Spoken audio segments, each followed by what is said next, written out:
करने के लिए लंका की तरफ प्रस्थान करना चाहते हैं। लंका में रहने वाला रावण भगवान का विरोधी है, भगवान का शत्रु है, क्योंकि उसने माँ सीता का हरण किया है। उसी रावण का भाई, रावण 3 भाई थे। कितना बड़े रावण हैं और मंझले कुंभकर्ण हैं और सबसे छोटे हैं विभीषण। ये 3 भाई हैं। रावण तो लंका के राजा है और कुंभकर्ण के लिए तो आपको मालूम ही है, वो 6 महीना सोता था और 1 दिन जगता था। आज जैसे वो जगता था तो जगते ही महिष और मदिरा, भैंसा खाता था और शराब पीता था। कितना शराब पीता था लिखा है रामायण में, कोटि घट। कोटि का मतलब होता है करोड़, और घट मतलब घेला। 1 करोड़ घड़ा शराब पीता था और अनेकों भैंसा खाता था। भैंसा खाता था और शराब पीता था और 6 महीना तक सोता था। वो तो सोने में ही परेशान था। रावण वहाँ के राजा है और मंत्री के पद पर थे विभीषण जी महाराज।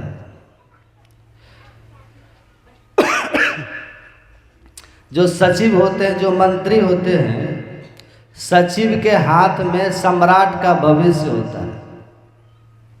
सचिव चाहे तो सम्राट को संवार दे और सचिव चाहे तो सम्राट को बर्बाद भी कर दे।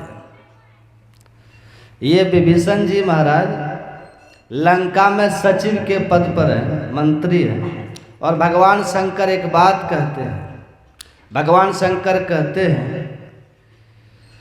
सचिव वैद्य गुरु 3 जो। सुन रहे थे ना पाठ में, प्रिय बोलहि भय आस, राज धर्म तन 3 कर होई बेगहि नाश। भगवान शंकर कहते हैं यदि कोई सचिव है और उसके भीतर में भय है और लोभ है तो निश्चित रूप से राजा का नाश हो जाएगा। उसके हाथ में है ना, सचिव के हाथ में राजा का भविष्य है। अगर सचिव, सचिव मतलब मंत्री, मंत्रणा देने वाले, अगर सचिव के भीतर में लोभ है और भय है तो राजा का और राज्य का वो नाश कर देंगे। इसलिए भगवान शंकर कहते हैं कि सचिव को निर्भय और निर्लोभ होना चाहिए, मंत्री को। ऐसे ही थे विभीषण जी महाराज। विभीषण जी ऐसे सचिव थे, ऐसे मंत्री थे जिनको रावण से न तो भय था और न तो डर था। विभीषण जी महाराज ने सही सलाह दी कि भैया आपने सीता का हरण किया, ये आपने उचित नहीं किया। इसलिए ये सीता लंका के लिए काल रात्रि के समान है। यदि आप भला चाहते हैं, हित चाहते हैं और सारी लंका का हित चाहते हैं तो सीता को वापस कर दीजिए।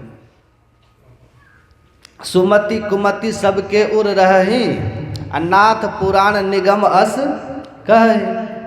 जहाँ सुमति तहाँ संपत्ति नाना, और जहाँ कुमति तहाँ विपत्ति निधाना। जहाँ संपत्ति होती है, जहाँ सुमति होती है वहाँ संपत्ति होती है, और जहाँ कुमति होती है वहाँ संकट होता है, विपत्ति होती है। और कहते कहते विभीषण ने कह दिया, जो आपन चाहसी कल्याणा, असुजस सुमति शुभ गति सुख नाना। सुनिएगा ध्यान से। हे भैया देखिए, सचिव के पद पर है और रावण कोई साधारण नहीं है। रावण के सामने सब बोलने का साहस करे, हिम्मत नहीं थी, पर ये निर्भय है विभीषण जी महाराज और निर्लोभ है, इसलिए ये बोल रहे हैं। जो चहसी आपन कल्याणा, सुजस सुमति शुभ गति सुख नाना, तो पर नारी लीलार गुसाई, अतजिए चौथ के चंद्र की नहीं। ये कह करके कहा आप सीता को सकुशल वापस कर दीजिए, नहीं तो ये लंका के लिए काल रात्रि के समान हो जाएगी, सारी लंका का विध्वंस हो जाएगा। ये बात रावण को अच्छी नहीं लगी। रावण ने उठ करके गया और विभीषण जी को 3 लात मारा है। विभीषण जी ढनमना करके गिरे और उठ करके खड़े हुए। मार खा करके भी कहते हैं कि भाई आप बड़े भाई हैं, पिता के तुल्य हैं, पिता के समान है, आपने मारा कोई बात नहीं, लेकिन मैं अब भी अपने विचार पर अड़िग हूँ, दृढ़ हूँ। आप सीता को वापस करिए, और यदि आप वापस नहीं करेंगे तो अब मैं जाता हूँ राम के पास।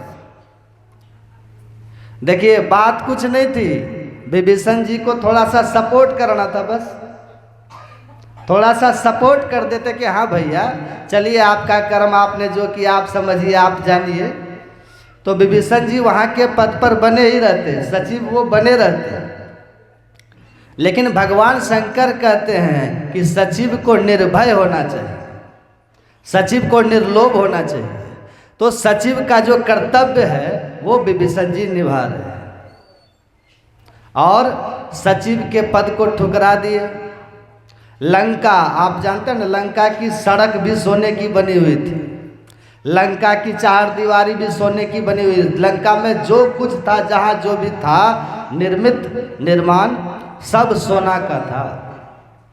ऐसे दिव्य नगर लंका को और श्रेष्ठ पद को विभीषण जी ने त्याग दिया। त्याग करके सीधे कहाँ चले गए? बोलिए ना। इस पद को त्यागे और त्याग करके सीधे विभीषण जी महाराज अपनी 4 मंत्रियों को साथ में लेकर, 4 मंत्री को साथ में लिए और आकाश मार्ग से सीधे सागर पार जहाँ राम भगवान थे वहाँ भगवान के पास गए। जैसे विभीषण जी वहाँ गए तो वहाँ सुग्रीव थे, जामवंत जी थे, हनुमान जी थे। सबों ने देखा ऊपर में देखा कि विभीषण जी 4 मंत्रियों के साथ खड़े हैं, तो सबके मन में होता है ये तो राक्षस है, रावण का भाई है, ये यहाँ क्यों आया है? और उसी में हनुमान जी भी है। हनुमान जी ने जब देखा अरे ये तो विभीषण जी हैं, अब विभीषण जी तो भगवान के भक्त हैं, लेकिन वहाँ कुछ बोलते नहीं हनुमान जी। जैसे चारों ऊपर में खड़े हैं 4 मंत्रियों के साथ विभीषण जी, तो सबके सब जाते हैं भगवान के पास और भगवान से जाकर के सुग्रीव कहते हैं कि प्रभु रावण का भाई आया हुआ, जान न जाए निशाचर माया, आ काम रूप के ही कारण आया। ये राक्षस क्यों आया है इसकी माया समझ में नहीं आती है। लगता है कि ये हमारा भेद लेने के लिए आया हुआ है, इसलिए इसको पकड़ करके कैद कर लिया जाए, इसको दंड दिया जाए। लेकिन भगवान ने क्या कहा वही आपने पाठ में सुना। भगवान कहते हैं सुग्रीव अगर ये शरणागत मेरा हुआ है, अगर इसने मेरी शरणागति ली है, तो भगवान कहते हैं शरणागत का कभी त्याग नहीं करना चाहिए। अगर कोई हमारे शरण में आते हैं यह सोच करके कि यहाँ अगर हम आएंगे तो हमारी रक्षा होगी, हमारी सहायता होगी, रक्षा हमारी होगी, अगर ये किसी के मन में है और इसी विचार को लेकर के यदि कोई शरण में आता है, तो भगवान कहते हैं शरणागत का त्याग नहीं करना चाहिए। त्याग कर देते हैं तब भगवान कहते हैं शरणागत कह जे तजही निज अनहित अनुमान। जो अपने अहित को जान करके शरणागत का त्याग कर देते हैं, शरणागत कहूँ जे तजही निज अनहित अनुमान। तो भगवान कहते हैं ते नर पामर पापमय। जो व्यक्ति शरणागत का त्याग कर देते हैं ऐसे व्यक्ति पापमय होते हैं, पामर होते हैं, मतलब दुष्ट प्रकृति के होते हैं, दुष्ट प्रवृत्ति के माने जाते हैं, वो पापमय होते हैं। ते नर पामर पापमय। अब भगवान कहते हैं तीन ही विलोकित हानि। ऐसे व्यक्ति को देखने मात्र से भी हानि हो जाती है। इसलिए सुग्रीव यदि विभीषण जी आए हैं और मेरी शरणागति चाहते हैं तो उसको सहर्ष ले आइए, उनको रोकिए मत। और साथ साथ भगवान ये भी कह देते हैं कि यदि कोई करोड़ों ब्राह्मण का भी वध किया हो, सुनिएगा ध्यान से, कोटि विप्र वध लागई जाहु। अगर किसी ने करोड़ों ब्राह्मणों का भी वध किया हो, करोड़ों ब्राह्मणों के वध का किसी को पाप लगा हो, तो भगवान कहते हैं ऐसे पापी को भी अगर वो भी मेरे शरण में आ जाए तो उनको भी मैं छोड़ नहीं सकता। कोटि जन्म के पापी जोई हरि शरणागत आवत सोई। क्षमा करता कर अगसारे दीन बंधु शरणागत प्यारे। कोई कितना भी बड़ा पापी हो, दुराचारी हो, और एक बार हृदय से कह दे, एक बार मन से कह दे कि प्रभु मैं आपका हूँ, तो भगवान सभी पापों को क्षमा करके उनको अपना लेते। अच्छा एक बात आप लोग कहिए, पाप का दंड कौन देते हैं हमको? पाप जो हम लोग करते हैं उसका दंड कौन देते हैं, उसका फल कौन देते हैं? भगवान ही ना देते हैं। रामायण में लिखा हुआ आप पढ़िएगा, भगवान खुद कहते हैं, भगवान कहते हैं करही मोह बस नर अघनाना। व्यक्ति अज्ञानता वश मोह के वशीभूत होकर के तरह तरह का आग करता। आग कहते हैं पाप को। करही मोह बस नर अघ नाना, अस्वार्थ रत परलोक नसाना। तिनकर काल रूप में भ्राता, अशुभ और अशुभ कर्म फल दाता। भगवान कहते हैं मैं ही कर्मों का फल देता हूँ। अशुभ कर्म किए हैं उसका भी फल मैं ही देता हूँ, और शुभ कर्म कोई किया उसका भी फल मैं ही देता हूँ। अशुभ कर्म किए हैं, पाप कर्म किए हैं, तो भगवान कहते हैं उसका फल मैं दुख देता हूँ। और शुभ कर्म किए हैं, सत्कर्म किए हैं, पुण्य कर्म किए हैं, तो भगवान कहते हैं उसका फल सुख भी मैं ही देता हूँ। तो भगवान ही न फल देने वाले, भगवान ही न दंड देने वाले हैं।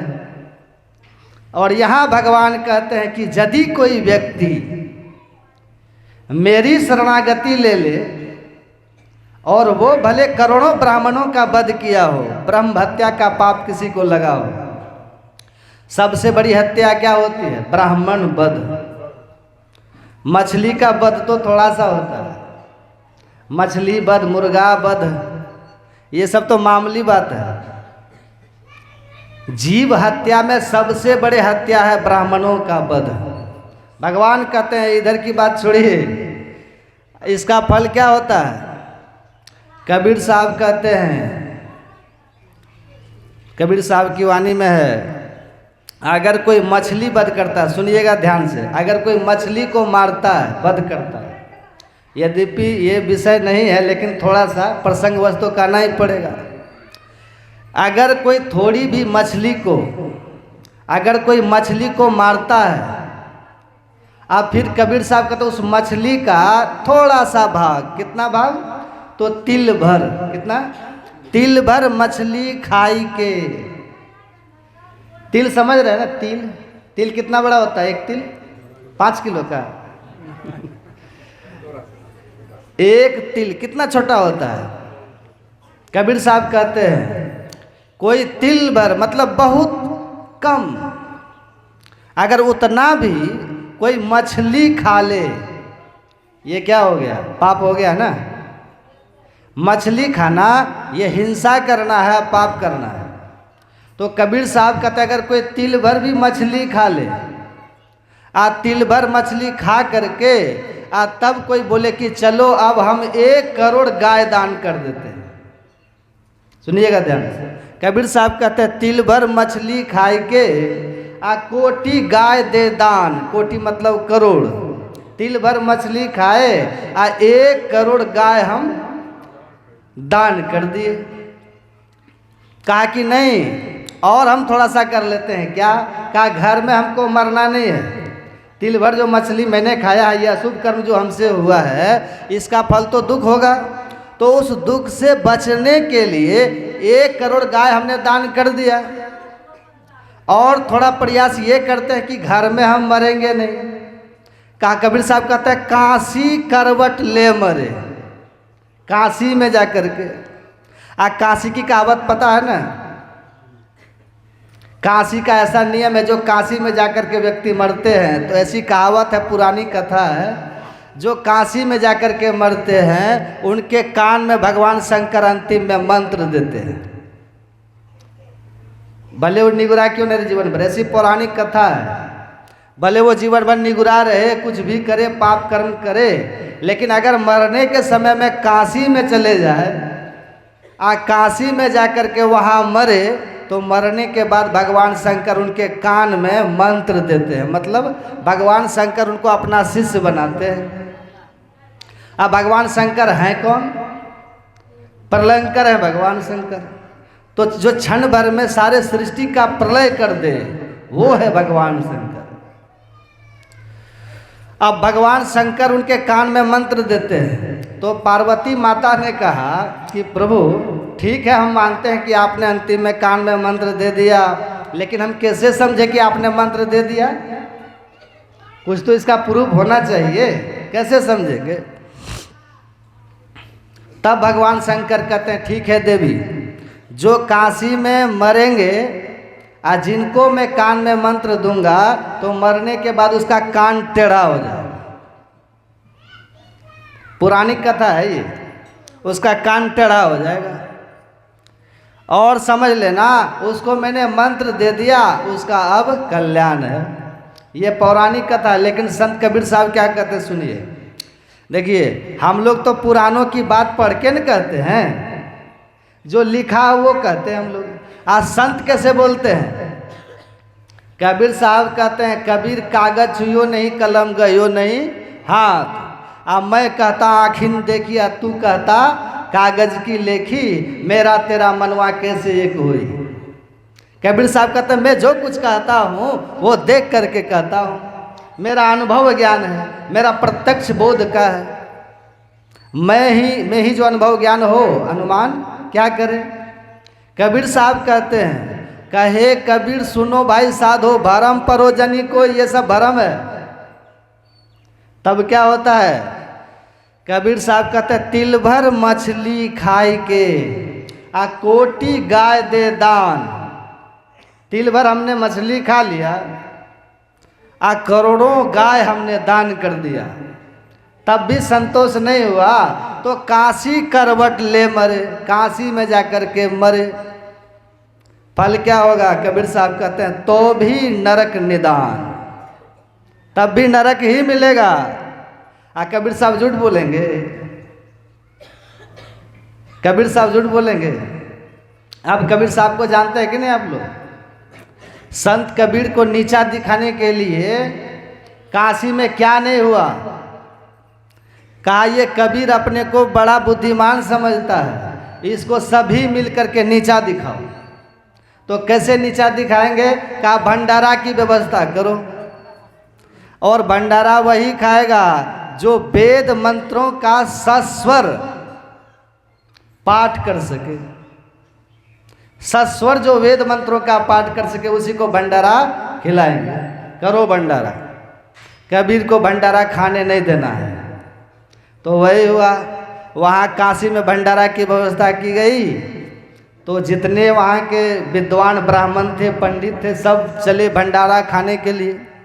सब जानबूझ करके कबीर साहब की कुटिया के आगे से जाते थे, और उनको चिढ़ाते हुए जाते थे कि कबीरदास निमंत्रण है भंडारा खाने का, जानबूझ करके निमंत्रण आपको मिला है भंडारा का। तो कबीर साहब का साधु को निमंत्रण दे ले रहता है हम भी जाएंगे भंडारा खाने। कबीर साहब कमंडल लिए चल लिए। तो सब कोई अपने घोड़ा पर जा रहा है, कोई रथ पर जा रहा है, अपने अपने वाहन सबके पास उससे चले जा रहे हैं, सवारी है सबके पास। कबीर साहब पैदल ही चले जा रहे थे। तो सब हंसा कि देखो इनको, देखो ये पैदल ही चले जा रहे हैं, देखो देखो। ये कहते हैं हम बड़े सिद्ध हैं, महात्मा हैं, हमारे बड़े भक्त हैं, सेवक हैं, ये देखो पैदल ही चले जा रहे हैं। तो कबीर साहब ने कहा अच्छा तो वाहन भी चाहिए। वहीं एक भैंसा घास चुग रहा था, चर रहा था। कबीर साहब गए, अब भैंसे के पीठ पर बैठ गए। अब भैंस को अपनी सवारी, अपना वाहन बना करके चल दिए भंडारा खाने के लिए।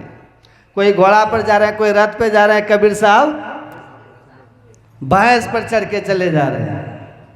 अब वहाँ जहाँ भंडारा खाने की जगह थी, वहाँ बाहर में पहले गेट लगा हुआ था। जैसे वहाँ ना, वहाँ पर जो जाते थे तो सबकी परीक्षा होती थी, ये वेद मंत्र पढ़ पाते हैं कि नहीं, परीक्षा होती थी। तो सब जो पढ़ देते थे उसी को अंदर करता था भंडारा खाने के लिए। कबीर साहब जैसे वहाँ गए तो कबीर साहब से कहते हैं आपको वेद पढ़ने आता है? कहा क्या बात है? कहा बोर्ड पढ़िए, ऊपर में क्या लिखा है? तो बोर्ड में लिखा हुआ था जो वेद का सस्वर पाठ करेंगे वही भीतर जाके भंडारा खाएंगे। तो दरबान कहता बोर्ड पढ़िए क्या लिखा है? तो कबीर साहब कहता हमको पढ़ने लिखने थोड़े आता है। तो वो दरबान कहता है जब आप बोर्ड नहीं पढ़ सकते हैं तो फिर वेद कैसे पढ़िएगा, इसलिए आपको भंडारा नहीं मिलेगा। कहता अच्छा। तो कबीर साहब कहते हैं तो ठीक है, जो वेद पढ़ेगा उसको भंडारा खिलाओगे ना?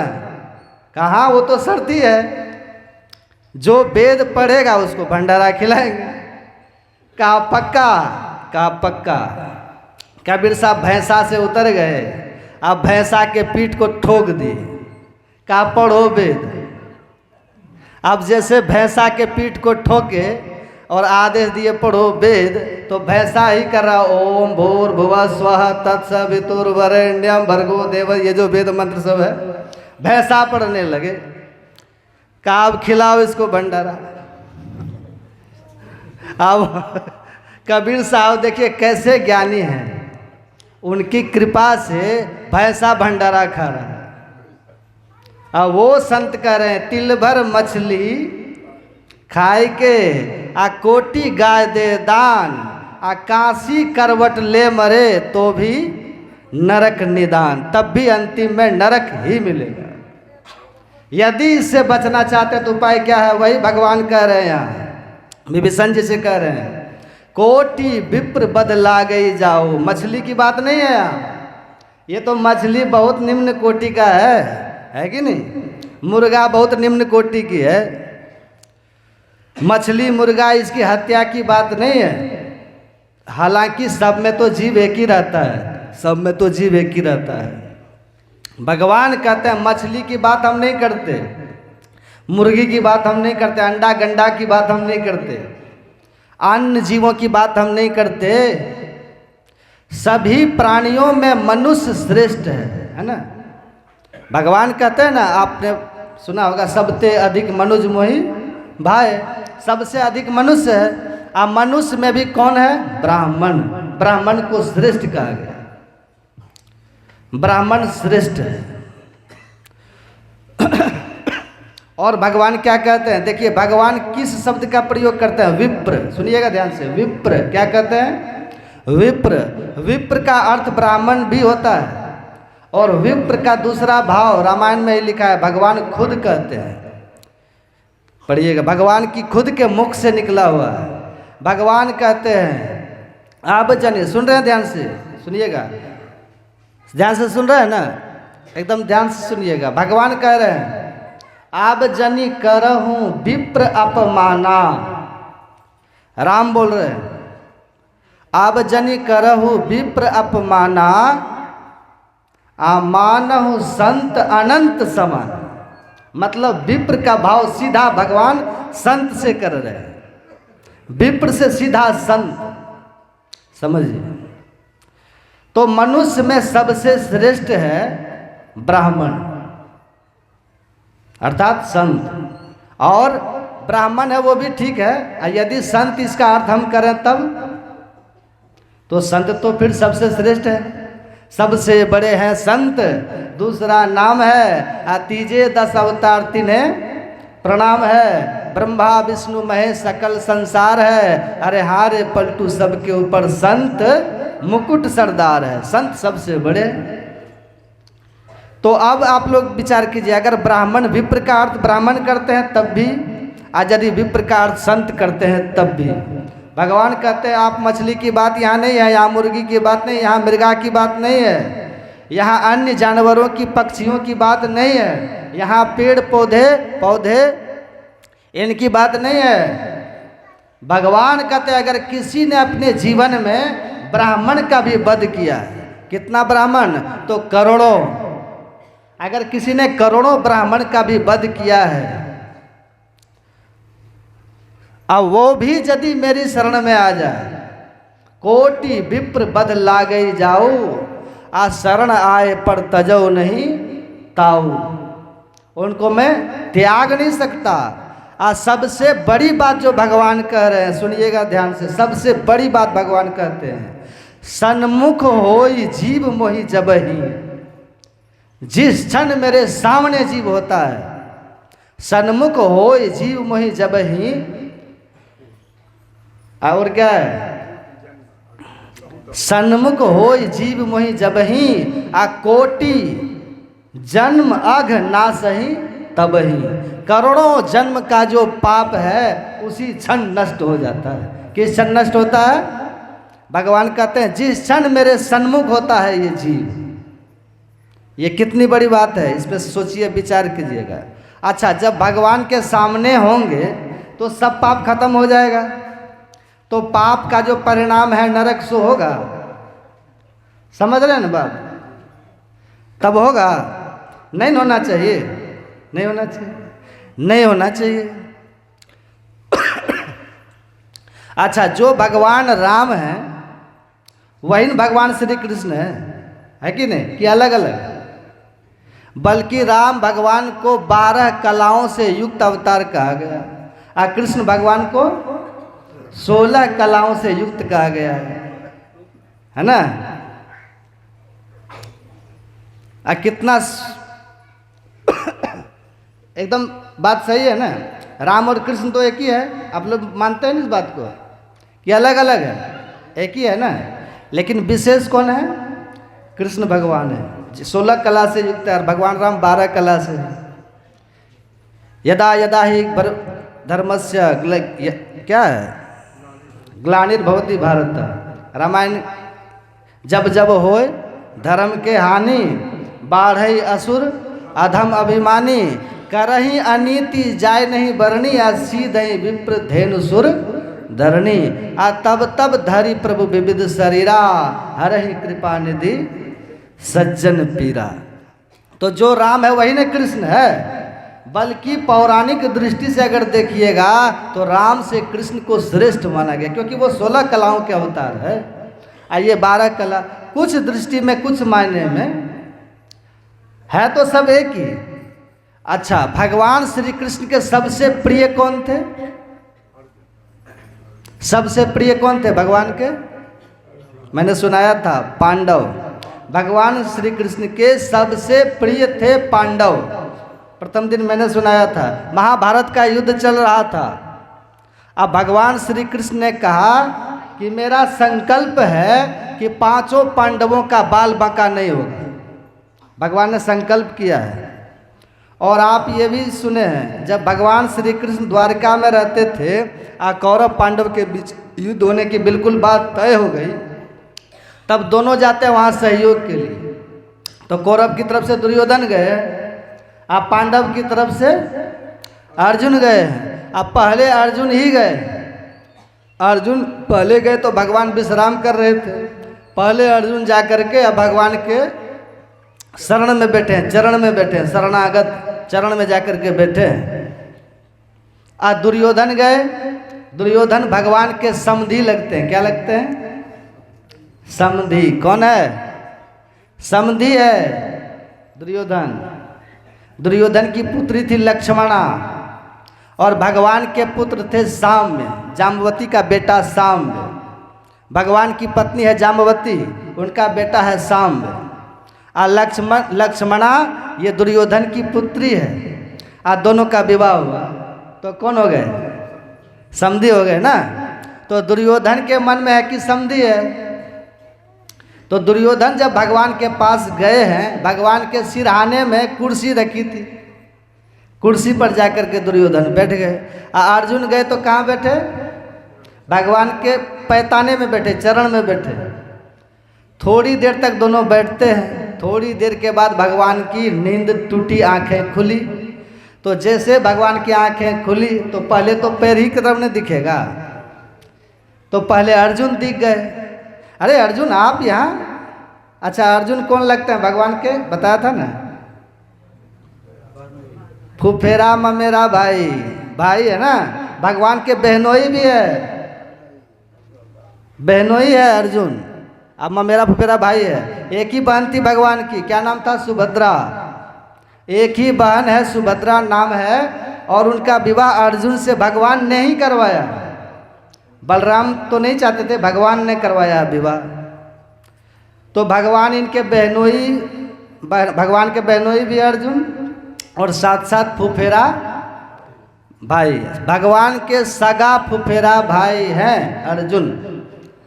ये कौन है? दुर्योधन, समधी। तो ये बैठे हैं सिरहाने में, अब बहनोई कहाँ बैठे हैं? पैताने में। अब भगवान ने देखा सबसे पहले किनको? अर्जुन को देखा। अरे अर्जुन जी आप यहाँ? हाँ प्रभु। क्यों? सहयोग के लिए। युद्ध होने वाला है, हम आपसे सहयोग चाहते हैं।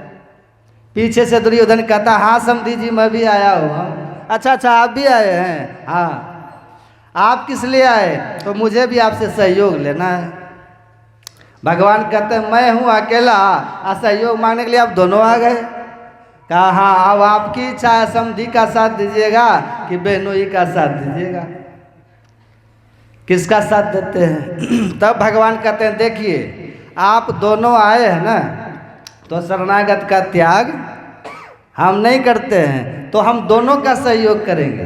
पर एक के पक्ष में मैं रहूँगा और एक के पक्ष में मेरी नारायणी सेना रहेगी।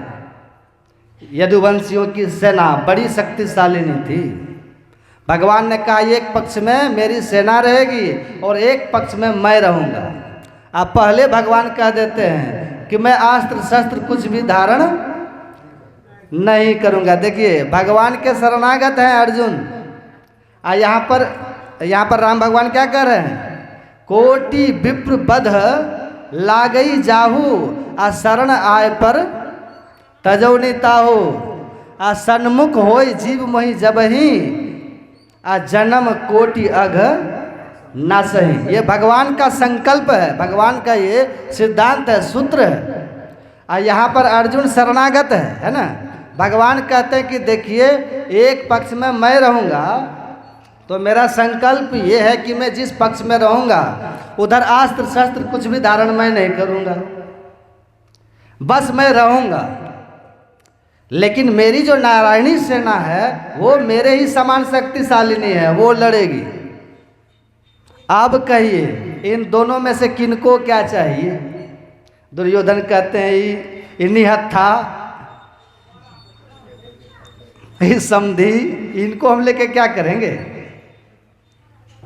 भगवान कहते हैं मैंने पहले अर्जुन को देखा है, इसलिए पहले अर्जुन बोले ये मुझे चाहते हैं या सेना चाहते हैं। अब दुर्योधन के मन में होता है कि यदि ये सेना मांग लेगा, इस निहत्था को हम लेके क्या करेंगे? ये जब लड़ेंगे ही नहीं, ये अस्त्र शस्त्र धारण करेंगे ही नहीं, तो फिर इनको हम लेके की पूजा हम करनी है नहीं, इसको लेके क्या करेंगे? दुर्योधन कहते हैं कि पहले मैं आया हूँ इसलिए पहले मुझे मांगने दीजिए, पहले मुझे मांगने दीजिए। तो कहते हैं ठीक है आप पहले आए, लेकिन मैंने आपको देखा तो पहले नहीं, मैंने तो आपको पीछे देखा है। पहले मैंने अर्जुन को देखा है, और अर्जुन छोटा भी है ना, छोटे को पहले अधिकार देना चाहिए। अब भीतर में भाव क्या है? ये मेरा बहनोई है, बहनोई से थोड़ा ज़्यादा प्रेम होता है, नहीं होता है? ये मेरा छोटा है तो छोटा को पहले अधिकार देना चाहिए मांगने का। आप बड़े हैं, भगवान ने दुर्योधन को मना लिया और तब मना करके अब अर्जुन से कहते हैं बोलो। आज सुन लो पहले शर्त, मैं लड़ूंगा नहीं, बस रहूंगा, पर मेरी सेना लड़ेगी, मैं नहीं। अब तुमको क्या चाहिए सो बोलो। तो अर्जुन ने क्या मांगा? अर्जुन ने कहा कि बस प्रभु मुझे तो आप चाहिए। कहा फिर से सुन लो, मैं लड़ूंगा नहीं, मैं अस्त्र शस्त्र धारण नहीं करूंगा। अर्जुन कहते आप मत लड़िएगा, बस मेरे सामने रहिएगा, आप मेरे सामने रहिएगा, आप मेरे सामने रहिएगा, मैं लड़ूंगा और आपके सामने मैं शत्रुओं के बाणों से छलनी होकर के मर जाऊंगा। इससे ज़्यादा और हमें कुछ नहीं चाहिए। कितनी शरणागत का भाव है, देख रहे हैं भगवान क्या कहते हैं? सन्मुख होय जीव मोहि जबहि, आ जन्म कोटि अघ नासै तबहि। भगवान ने कह दिया ठीक है। आज जैसे अर्जुन ने कहा कि मुझे आप चाहिए, दुर्योधन प्रसन्न हो गया कि चलो मैं जो चाहता था वही हुआ, मुझे तो सेना चाहिए। अर्जुन भी प्रसन्न है, दुर्योधन भी प्रसन्न है। भगवान श्री कृष्ण ने कहा कि ठीक है समझी जी, आप सेना मेरी ले जाइए। सेना ले जाते हैं। सेना जैसे लेकर के दुर्योधन वहाँ से गया, इधर भगवान कहते हैं अर्जुन से, भगवान कहते हैं अर्जुन भूल तुमसे हो गई, तूने गलती कर दी, भूल तुमसे हो गई, अब निधि रहेगा उदास। अब माखन दुर्योधन ले गया, अब छाछ तुम्हारे पास। जो असली था सेना वो तो दुर्योधन लेके चला गया। अब ये छाछ जो लड़ेगा ही नहीं, जो अस्त्र शस्त्र धारण करेगा ही नहीं, उसको लेकर के तुम क्या करोगे? अब इसके परिणाम में तुमको दुखी रहना पड़ेगा, उदास हताश निराश रहना पड़ेगा। लेकिन दुर्योधन अर्जुन साधारण नहीं है।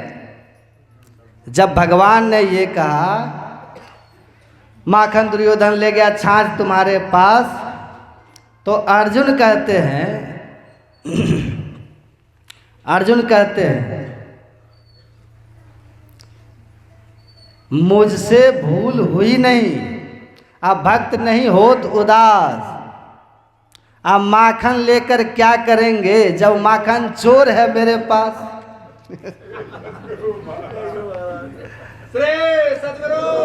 भले वो माखन लेके चला गया, पर माखन चोर तो मेरे ही पास है। कितनी शरणागत है, देख रहे हैं भगवान क्या कहते हैं? शरणागत कहूँ जे तजही। कैसा भाव है भगवान का। और अर्जुन से बड़ा शरणागत कोई हो सकता है?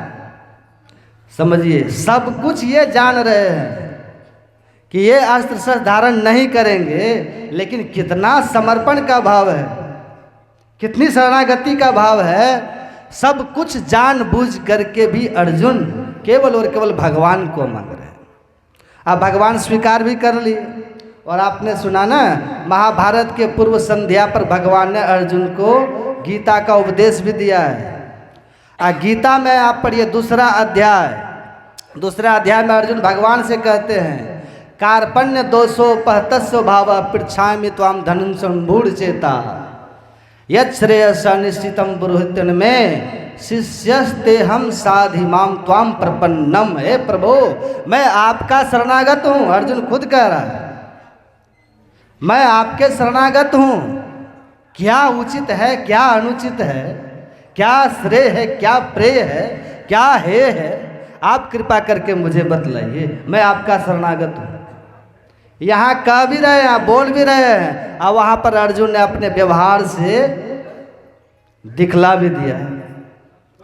इतना सब कुछ हुआ है, इतनी बड़ी बड़ी बातें हुई हैं, लेकिन आप महाभारत पढ़ करके देखिए अर्जुन को नरक भी जाना पड़ा। ये नरक किसका परिणाम है? ये नरक परिणाम किसका है? पाप का, है ना। नरक परिणाम है पाप का। नरक का अर्थ होता है न कम यत्र इति नरकम, जहाँ सुख बिल्कुल भी न हो, जहाँ दुख ही दुख हो, उसी को कहते हैं नरक। वो मिला है अर्जुन को। किनको मिला है? जो भगवान का सबसे श्रेष्ठ प्रिय, जो भगवान का भाई भी है, भगवान का बहनोई भी है, भगवान का, आप पढ़िएगा ना गीता, गीता में भगवान कहते हैं, देख लीजिएगा, भगवान अर्जुन से कहते हैं, अर्जुन मैं तुमसे गुप्त बात कहता हूं। अर्जुन कहते हैं क्यों? तो भगवान कहते हैं प्रियोसी में, क्योंकि तू मेरा प्रिय है, सखा चेती, तू मेरा सखा है। भगवान कहते हैं मैं वो बात तुमसे कहता हूं जो बातें मैंने पहले सूर्य से मनुष्य इक्ष्वाकु, बड़ा उनका इतिहास है, वो बात मैं तुमसे कहता हूं। क्यों कहता हूं? भगवान ने, अर्जुन पूछा क्यों कहते हैं? तो भगवान कहते हैं क्योंकि प्रियोसी में सखा चेती, तू मेरा प्रिय है और मेरा सखा है। इतनी इतनी बड़ी बातें हैं, आप तब भी कल्पना कीजिए अर्जुन कहाँ खड़े हैं? नरक में, नरक में है, वहाँ खड़े हैं। और संतों के मुंह से मैंने सुना है, जब पांडव, युधिष्ठिर भी गए हैं नरक, अर्जुन भी गए हैं नरक, और वहाँ जब गए हैं, वहाँ जाने के बाद पीछे से भगवान देखने के लिए इन लोगों को गए। आज जब देखने के लिए वहाँ गए तो अर्जुन दौड़ करके भगवान के पास आते हैं, भगवान को प्रणाम करते हैं। सामने हुए कि नहीं? आमने सामने हैं दोनों, प्रणाम करते हैं। आज जैसे प्रणाम किया अर्जुन ने भगवान को, तो भगवान कहते हैं अर्जुन जो जीवन में एक बार भी मेरा दर्शन कर लेता है वो कभी नरक नहीं जाता है। ध्यान से सुनिए, समझिएगा, एक बार भी जो मेरा दर्शन कर लेता है वो कभी नरक नहीं जाता है। अर्जुन कहता आपको झूठ बोलने का आदत अभी तक नहीं गया है? क्या हुआ? आप इतना झूठ बोलते हैं, मैंने आपका दर्शन नहीं किया है। आप मेरे रथ का सारथी बने, मेरे आगे 18 दिन तक आप बैठे रहे, क्या मैंने आपको नहीं देखा? एक साथ खाए खेले सब कुछ किए, बड़े हुए, पले बड़े, बड़े हुए, एक साथ हम लोगों ने सब दिन सब कुछ किया है। कितना दर्शन, कितना संग, तब भी मैं यहाँ हूँ और आप कहते हैं जो एक बार भी मेरा दर्शन करता कभी नरक नहीं जाता। ये तो झूठ बात है। भगवान फिर कहते हैं हाँ, यदि तू मेरा दर्शन करता तो आज यहाँ नहीं होता नरक में। अगर एक बार भी मेरा कोई दर्शन कर ले तो वो नरक में कभी नहीं जाता। आज जो भगवान का दर्शन, असली दर्शन कर लेता, उनके लिए सुंदरदास जी महाराज कहते हैं नरक सरग सब भागी गयो भाण में। जो भगवान का सही दर्शन कर ले उनके लिए नरक सर कुछ रहता ही नहीं। भगवान कहते हैं अगर तू मेरा दर्शन किया हुआ होता तो आज नरक में खड़ा नहीं होता। तो अर्जुन कहते हैं कि ठीक है, पहले की बात को छोड़िए, पहले की बात को छोड़िए, अभी तो हम आपके सामने खड़े हैं ना। यहाँ राम भगवान क्या कर रहे हैं? सन्मुख होई जीव मोहि जबहि, देख रहे हैं ना बात, समझ रहे हैं ना? सन्मुख होई जीव मोहि जबहि, या जन्म कोटि अघ ना सही तबहि। पाप रहेगा तो नरक रहेगा, पाप खत्म तो नरक रहेगा। आमने सामने खड़े हैं। अर्जुन कहते हैं चलिए पहले की बात को छोड़ दीजिए भगवान, अभी तो मैं आपके सामने खड़ा हूँ, अभी तो मैं आपका दर्शन कर रहा हूँ, अभी तो मैं आपको देख रहा हूँ। तब भगवान कहते हैं अर्जुन आप भी तू मुझे नहीं देख रहा है। समझ रहे हैं बात? आप भी तू मुझे नहीं देख रहा है। आज जो तू देख रहा है ना वो मैं हूँ ही नहीं, वो मेरा शरीर है। अव्यक्तम व्यक्तिमापन्नम मन्नन्ते माम बुद्धयः परम भावम अजानन्तम। भगवान कहते हैं जो मूर्ख लोग है ना वो मुझे से देहधारी समझता है, व्यक्त समझता है। वास्तव में भगवान कहते हैं मैं शरीर से रहित हूँ, मैं अशरीरी हूँ और मैं अव्यक्त हूँ। मैं उस अव्यक्त रूप को, जो मेरे उस रूप को देख लेता है, फिर उनके लिए नरक स्वर्ग संसार में कुछ भी नहीं रहता। समझ रहे हैं बात? यहाँ भगवान क्या कह रहे हैं? सन्मुख हो जीव मोहि जबहि, आ जन्म कोटि अघ नासहि तबहि। यहाँ पर अर्जुन सामने खड़े। इसका मतलब ये हुआ कि भगवान के कहने का भाव कुछ और है। अब विभीषण जी ने लास्ट में क्या कहा? विभीषण जी ने कहा, पहले भगवान ने कहा कहू लंकेश सहित परिवारा कुशल कुठार बास तुम्हारा। लंकेश, भगवान विभीषण जी को जो संबोधन करते हैं, देखिए, कहू लंकेश सहित परिवारा, हे लंकेश कहो तुम्हारा संपूर्ण परिवार कुशल तो है। विभीषण जी बगल में खड़े थे, ये सुग्रीव जी बगल में खड़े हैं। सुग्रीव जी कहते हैं कि लगता है भगवान को सही ज्ञान नहीं हुआ, सही ज्ञान नहीं है। सुग्रीव के मन में हो रहा है। सुग्रीव खड़े हैं बगल में। सुग्रीव कहते हैं लगता है भगवान को सही ज्ञान नहीं है। सुग्रीव धीरे से कहता कि प्रभु ये लंकेश नहीं है, लंकेश तो रावण है, ये लंका का सचिव है। आप इसको लंकेश क्यों कह रहे हैं? भगवान मुस्कुराए, कहा क्या है ये? कहा सचिव है। भगवान कहते हैं सचिव था, है नहीं। सचिव ये था, और सचिव के पद से इस्तीफा दे करके मेरी शरणागति लिया। भगवान कहते ये सचिव था और अब ये लंकेश हो गया। हो गया, होंगे नहीं, लंकेश हो गया। और आपको पता है भगवान ने वहीं पर राजाभिषेक उनका कर दिया, तिलक कर दिया है भगवान ने। सुग्रीव उधर से कहते हैं कि प्रभु अभी तो आप युद्ध भी नहीं हुआ आपका, अभी तो वहाँ रावण लंकेश बन करके बैठा हुआ है और आप इनको लंकेश कह रहे हैं। भगवान ने कहा अब मैं जाऊंगा और रावण को मार करके, उसको लंका की गद्दी से मार करके हटा करके उस गद्दी पर विभीषण को बैठाऊंगा। अब मैंने जो कह दिया लंकेश, अब ये लंकेश यही बन करके रहेगा। जो कह दिया सो कह दिया। और राम दो बात नहीं करते, रघुकुल रीति सदा चली आई, या प्राण जाई पर वचन न जाई। जानते हैं ना।